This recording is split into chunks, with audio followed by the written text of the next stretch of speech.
Hey everyone, Joel, Sebastian, EV Geek Studios, and just got done filming a car review, and we're standing outside my Kia EV6 because we have a little thing we're going to install in it today. So as you have heard me talk about with this car, great car, comfortable ride, navigation is horrible. It routes you to a supercharger station at like 30%, state or charge left. It just doesn't do what it's supposed to do.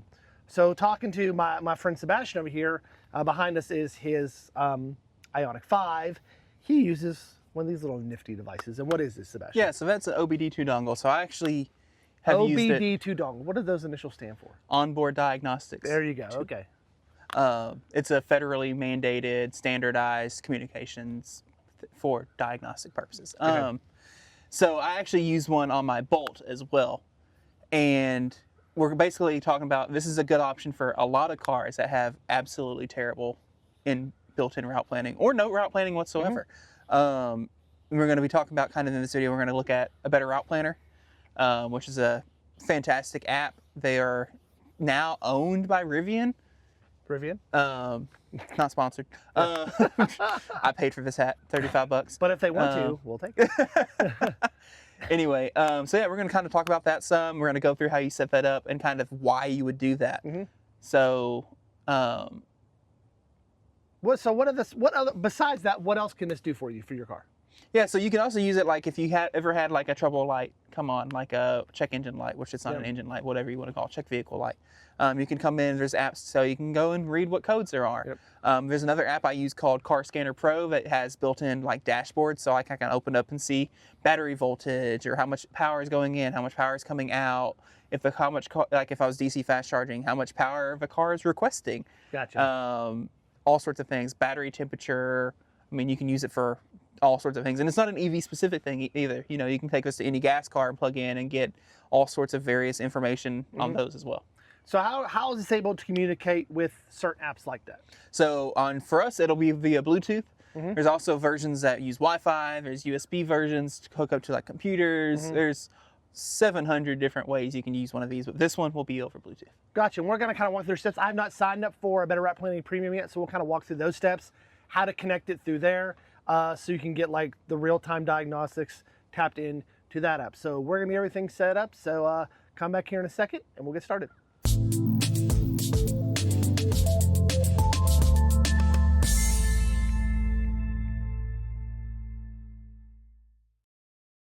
All right, we have made it inside my Kia EV6.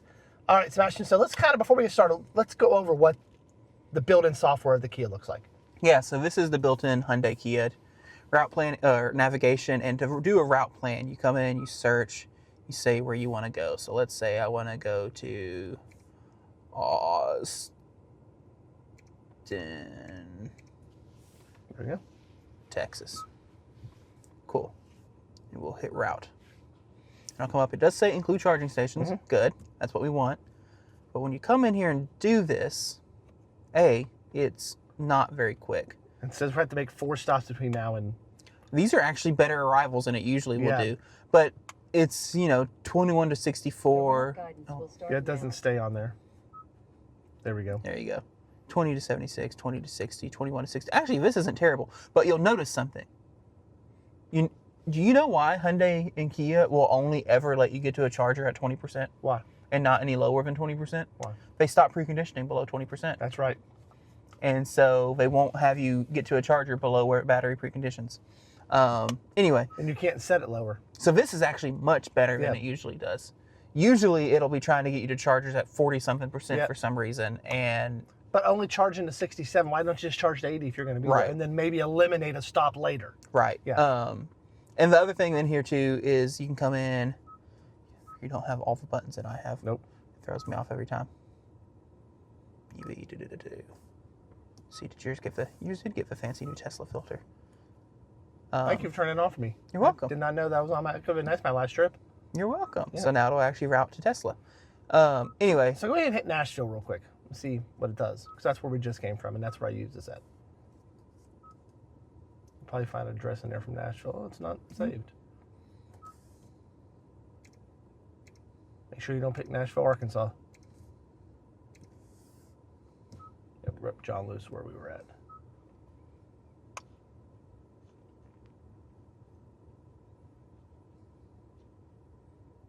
That's actually not bad either. Yep. So, okay, well, anyway, we're going to talk about a better route planner. Yep. We'll start now. Thank you. Thank you, Lola. So we're going to start with this. So this is the one I told you to buy. Yes. Why is that? It's a great question. Yes. So this one is the V-Gate iCar Pro. We'll put a link to it. Honestly, I sent it to you so long ago. Yeah, you did. I never bought one. But this is it. And so the big thing on here is this is a version that supports BLE, so that's Bluetooth Low Energy. Mm-hmm. So iOS devices require you to have one that uses BLE and not just plain Bluetooth. Okay. Android devices don't really give a crap, but iOS, you have to do this. Gotcha. And so the setup process is a little weird. You do not pair this to your phone. Okay. You do everything from within the Better Route Planner app. Okay. So for starters, we got to plug it in. Gotcha. So every car is going to be a little different. On these EGMP cars, your OBD port, this is fairly common. But it's down here, down low. You can feel around. Found it. There it is. It only goes in one way. Try to zoom Pop it in. You can't see it because it's under the dash, but now it's plugged in. So now comes the fun part. We got to get on your phone. All right. So I'm going to hand this to you, or do you want to do it on the phone? I can do it And I got the if you don't weird mind me screen. driving. Nope. As long as you make sure you can see. I can see the screen. Yep. Okay, so I'm going to come in here. We're going to start by opening a Better Route Planner. And so for those who haven't seen a Better Route Planner before, kind of what the point is it's just a general navigation app. So you come in here, you tell it what vehicle you drive. So right, you have it set to EV6 2022 standard range with a NACS adapter. Yep. Great. See, I'm smart. You actually, is that standard range the correct option? I don't think Yes. standard, is it? I have standard range. It's the wind. No, it's not. I was like, no, you No, have it's the long range. It's long range rear wheel drive. Yeah, so you made yourself, Well, I just reinstalled it because I had an issue. okay. So yeah. so yeah, long range. Anyway, oh, man.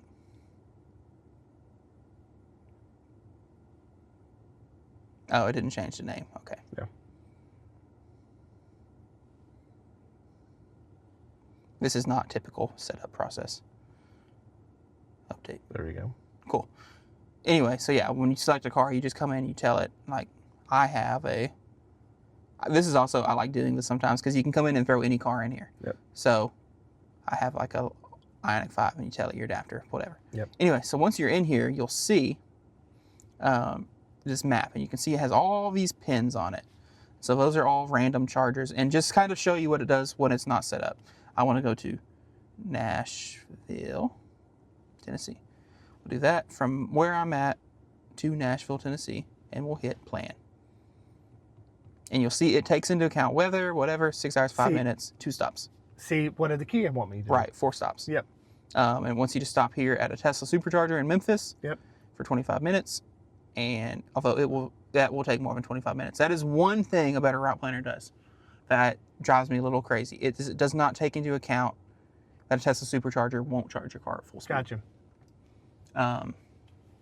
It says 26 to 95% would take you much more than 25 minutes. Yep.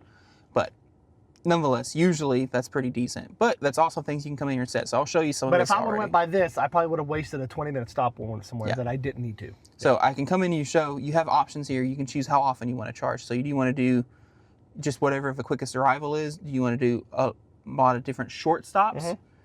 Or do you want to do as few stops as possible, even if it takes way longer? Gotcha. So either 2 20-minute stops or 1 40-minute stop. Right. Okay. You can come in here if you had any charge cards, you can set them up. You can also do chargers and networks. So you can set up what types of chargers you want to use. So CCS NACS. Mhm. You can come in here, you can set chargers or networks you want to avoid or prefer. So like I can type in for you Tesla and you love their chargers. So you come in,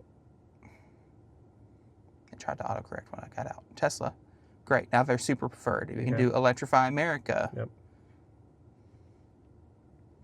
And you can say, I like them a little bit. Yep. You can come in here and say, Francis Energy. Oh, I hate those guys. And you can even come in and even say, it will just never put them in. Gotcha. So you can do that. for, And like, you can do specific chargers. So if you know there's a location that's terrible, Yep. you can put in, I don't want you to ever route me to there. Gotcha. Which is cool. Come in back into this menu. You also get options in here. So you can have it factor in real-time charger availability, and this is where you start getting into you have to do the plan. Yep. So there is a premium plan for this in addition to free one. So this is what you need to do Apple CarPlay, and to use actual live weather. Yeah, see, I didn't know that predicting. when I tried to do this on Apple CarPlay on the way home, it wouldn't let me because it didn't have the premium. So I'm going to skip for now. We'll get there in a second. You can come in here also. Well, you can say I want to prefer stations that are trailer friendly if you know you're going to be trailering. It also knows things like if it's somewhere you can really walk a dog, or if there's someone like has a play area or has restrooms, you can have it kind of factor all that in when it does that. If there's none available, it will take you to the best one. Right. Yes. Come in here, battery. So this is where you set up destination arrival, 10% arrival. That's good. I want to get your chargers at 10%, and you actually, and there you go, your font's bigger than mine is. I'm okay to charge up to 100%. You can set this to say I never want to be at a charger above 80% or whatever else. When I'm traveling, it's a Honda in case I'm running late, but getting back to the charger, will still charge. And then you can have it kind of automatically add in some overhead, knowing that like, okay, it's probably gonna take you about 5 minutes to get off the highway to the charger, back on, you know, type of deal, to give you a rough, you know, some time to play with. You have your speed options, so this is where you can come up and set for real-time traffic. You can also set reference speed, so if for some reason your GPS speed and your real-world speed didn't match, you could go and adjust that here. You can also set maximum speed, so you never want to go more than 93 miles an hour type situation. You have your vehicle settings, so this is where you can come in and set up battery degradation, which we won't have to do. We'll talk about that in a second, as well as what the initial vehicle temperature is, which is set to 20 for some reason, and if you had any extra weight, and real-time weather, seasonal weather, etc. You also have some general user interface stuff, so like we're in the United States. I'm gonna do mile per kilowatt hour. Thank you. We use English measurements. We can use the Better Route Planner map, or you can use a satellite map.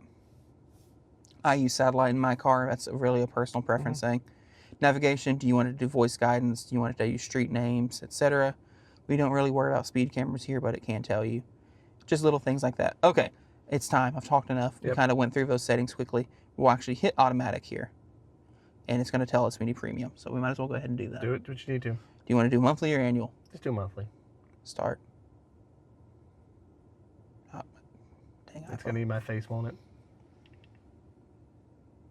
Pretty got your face. Yep. Yay. Your subscription is now active. Wow, done. Cool. We'll hit now automatic settings, so that way it does pull in live weather, and we'll start pulling in reference consumption. So that is where we're going to come into our car and hit edit connections. And so you have a couple ways you can do this. There is a way to do this without a Bluetooth dongle. Yes. But depending on vehicle, it might not be very real time. Yeah. OBD is the best way to do real time info on the car. So we'll do link. It's going to give you a warning. You hit you understand. And let's see. You'll see a bunch of devices pop up. VPeak is my car. So I am assuming this is your car.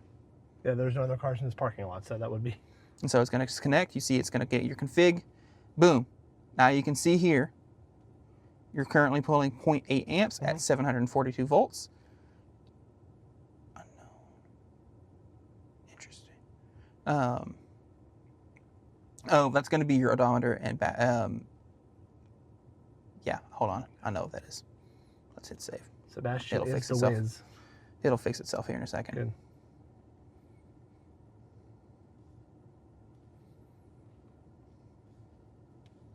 If I remember right. Because what a Better Route Planner would do if it's not linked to your vehicle, it has to guesstimate. There you go.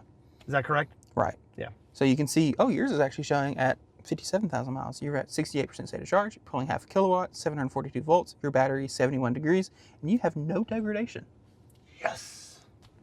Which makes sense. This car has not been DC fast charged very much or anything like that. I can probably count on my two hands how many cars have been DC You'll fast see charged. in here now, it'll actually save drives while the car is connected and using a Better Route Planner.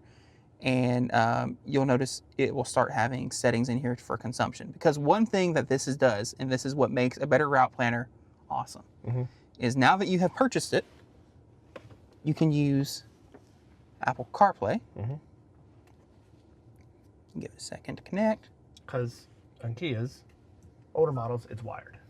And now that you have it connected, look how much that takes up the full screen. That's what we need. So boom, you have a Better Route Planner. And if we come in here, we'll put this button here, connected, live data. You see it shows Bluetooth up here now. Point the camera up. Bluetooth, 68%. Great. Now, as long as you drive around with a Better Route Planner up, even if you're not navigating, it will figure out your driving. Gotcha. And so I should do that for a while. Yeah, and it will use that to calibrate this number, reference consumption. Let me get back down there. Let me get it zoomed. Okay. So I'm going to set that to automatic. And so as you drive around, you'll see this number start to change. Okay. And it's basically telling you what your efficiency is on average based on your driving. Gotcha. And by doing that, it's able to then, when you do route plans, route plan based on how you drive. Gotcha. Not just how Kia EV6s in general drive. Gotcha. But that's all there is to it. And now you can see, if I come in here and do a route plan, it knows the car is at 68%. We can come, sure, we're going to go to Tulsa. That sounds great. Nope, I did that wrong. Clear. There we go. My position to there. Plan. It's going to say factoring in weather, optimize charge stops. And so it wants to stop for 18 minutes to go from 19 to 83%. And we'll get there at 11%. And you can see now it's showing actual weather. So it knows like there's about 6 mile an hour wind, 60 degrees between here and Clarksville, 57 degrees and raining between Clarksville and Tulsa with an average of 10 miles an hour winds. And that's factoring in your state of charge. And that's factoring in live state of charge, live battery temperature, and all that jazz. And so I'll hit restart and clear that out. But that's ultimately set up now. And so the more I drive with a better route planner open through CarPlay, the more it will be able to learn and figure out, because it'll be connected to the car. Okay. I'm going to come on your phone real quick. I'm going to make you do something else too while we're here. Because I mentioned it earlier in the vehicle. Car scanner.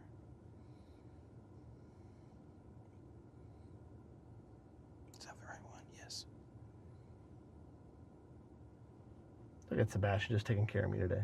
That's what happens when you're an old man. You mean face? There's my face there.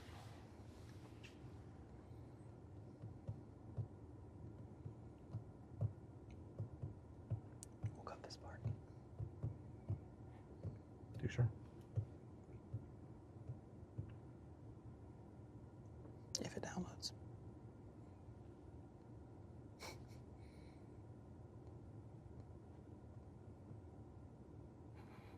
All right. Well, while that maybe thinks about downloading, we can look up here on the CarPlay screen real quick. So in a better route planner on CarPlay, you'll see this looks like a normal navigation app. You can come down here, hit chargers, and it'll show you chargers that are nearby. So it knows there's a Flying J next to us.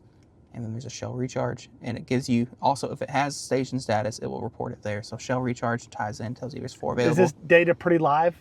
Yeah, it should be. So gotcha. So if there's a stall down, it will let me know. Right. Or 3 or 4 available. Right. And so you can see they kind of pop up here as well. You can come up here and search. You have your search and recent searches. So I can come in here and say I want to go to. So you can do your navigation from here. Okay. So if I want to go to Austin, Texas, I'll hit search. It'll come up and say planning. And there you go. It shows you need that many stops. You can hit start. And when you're navigating, you'll see it pop up here. It's projecting a 15% arrival. Okay. Scoot your camera over a little bit. Saying it's a 250 kilowatt station. Since it doesn't have live station data, that's just kind of a solid gray circle. Okay. If it had live station data, it would actually show you the number of stalls available there. Gotcha. You can hit info, and it gives you your actual information for the stop as well. So it says you're going to get there at 5:04 and charge till 5:30 from 15 to 59% for 22 minutes. Oh, it does have charge info. Available stalls, 20. Anyway. And you can go and cycle through each charge stop as well. Oh, really? Cool. So Greenville, Abbott, and then getting to Austin at 10%, you're 499 miles away. Yep. A better route planner is great. This will be interesting to see as you get used to using it. I do have one complaint with a better route planner. What is that? Let me zoom back out here and show you. Yes. Sometimes the navigation's not great. You've been warned. Like how it routes me? Yes. Okay. Like sometimes it'll tell you to make turns and stuff, and it'll be like, why am I going the most convoluted way to get there when I could just go that way? So watch out for that. Gotcha. Be aware. So like instead of telling me to go on the interstate, I go down an access road, take 3 lights. Not even that. It'll just tell you, like when you're getting to the charger, for example, it'll have you turn right and then left instead of just going straight and turning right. Oh, okay, gotcha. Okay. Gotcha. Okay, cool. Just little things like that. Be aware of. But yeah, I don't have a whole lot else to show on that. Hopefully, this will be a good experience for you, and you can officially ditch the Kia Route Planner. I think I will. So in case you're wondering, this is what we ordered. iCar Pro. These are about 20 to 30 bucks, I think. Something like that. Yeah. But make sure you get ones that are what you said? They have to support, if you are an iOS user, they have to support Bluetooth Low Energy. Bluetooth so BLE is what you'll see. And this one here, we will put a link in the description so you know. Sebastian, thank you for helping me out. And we will see you again on another episode. So long, everyone.